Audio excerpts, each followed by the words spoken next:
What is going on, everybody? It is Chris here, putting out a video in the new Halo Master Chief Edition, which I got my hands on last week, and I have not managed to get gameplay yet. So this is actually taken from the very first campaign mission for Halo Combat Evolved Anniversary, the remake. As you can see, it does look very beautiful. It looked good on the 360, but I have to say it's definitely improved on the One. Graphics is definitely an improvement. There's no question. Even Halo 3 and 4, they look, although they haven't been remade, they have only been brought up to a higher standard. They do look a lot better, and I have to give them credit for that. I wanted to get a multiplayer video out on this game, and my god, I've been trying, but oh my god, the servers are so bloody bad. Seriously. What the hell? I mean, this is not good. This is not on. I mean, it shouldn't be this many problems on a game in the 21st century. I mean, I have to assume that they didn't test it. I at very least have to assume they didn't test it as much as they should.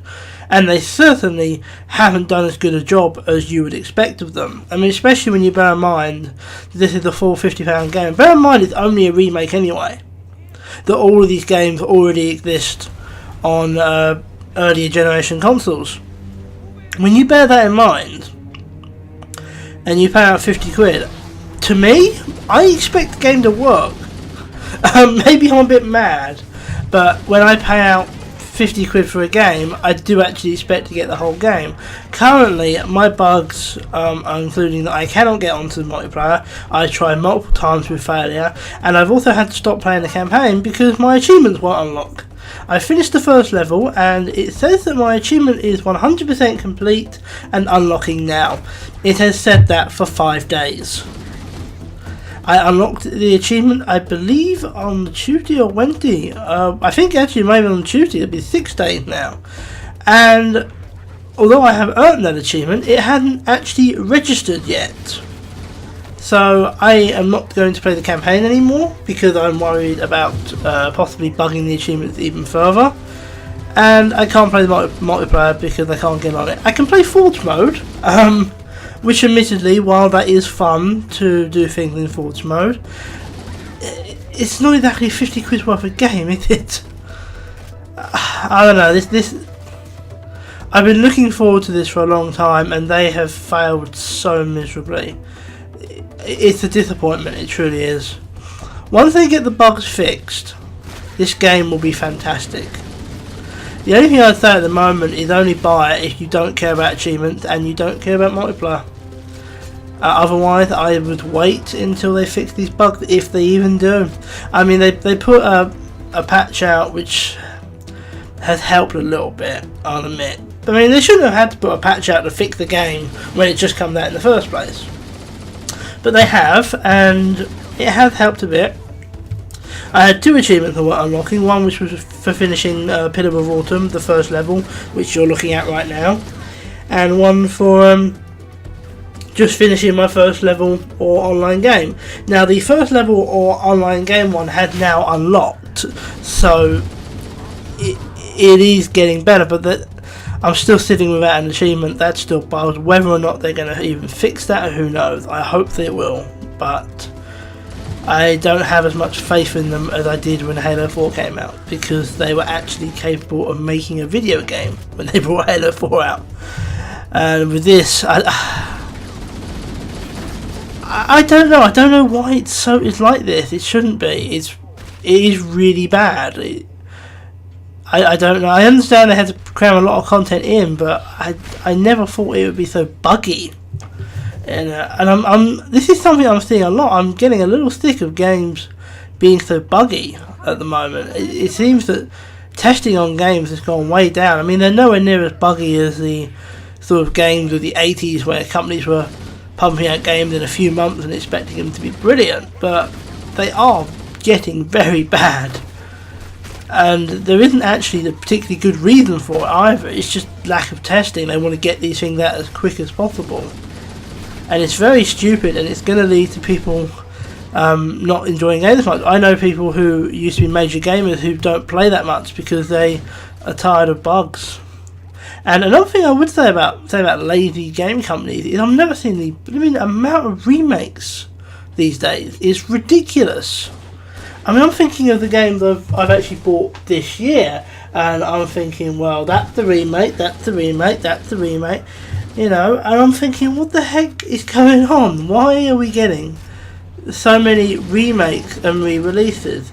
Now, you'll notice I was very positive about Knights of the Old Republic being re-released, but the difference between that and these ones is the fact that these re-releases, to use this game as an example, is being trumped as the next major game for the company, whereas the Star Wars ones have been passed off to a third-party company who is releasing them by themselves, independently. Well, not independently, obviously with Lucasfilm and Disney's approval, but that it's not Lucasfilm or Disney directly who are doing this. It's not their direct mandate. They're just passing the games on, And it's different on PC because, to use the fact they've got Halo 3 and Halo 4 in this, most people who have an Xbox One still have an old 360, so they can play those games.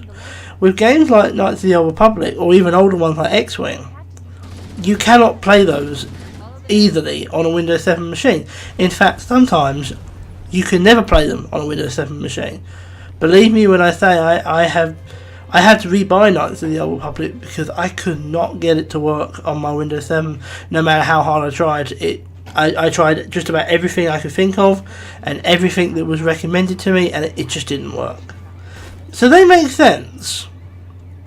But I don't think companies should be relying on them, because people, as much as they want to play the old classics, and they do, I think companies are starting to rely on them a little bit much. I mean, there's been a lot of HD remakes that is sort of starting to bug me a little bit. I mean, I'm just thinking that the last 3 games I bought for the PS3 was the Ratchet and Clank collection, the remake from the PS2 versions, the Jak and Daxter collection, the remake from the PS2 versions, and Final Fantasy X and X2 Remastered, the remake from the PS2 versions. And I mean, there's this game is out now. We've got Sleeping Dogs, which have been remastered. We've got GTA coming out soon, which has been remastered, and okay, I get GTA because it's a major online game and it was only recent, but the rest of them are unnecessary. And as enjoyable as these are, and believe me, it's fun coming back to the Halo universe in stunning HD. It's fun, but not fun enough to warrant the extra cost. And I certainly wouldn't say it's fun enough to warrant the companies spending a lot of their time and a lot of their money on these games rather than new entries to the series or to new series. I think money should be spent on new games, not remastered games. If you are going to do remastered ones, they shouldn't be your main priority like this has been for 343. And that's really all I've got to say. I mean, it just gets on my nerves. Like, I mean, I use Sleeping Dogs in an example, and that's a fantastic game. It's a genuinely really good game, and I'd love to see a Sleeping Dog 2. And in fact, a lot of people would. And I just wish they'd spend the money on that and not on just making Sleeping Dogs again. It's just make number 2.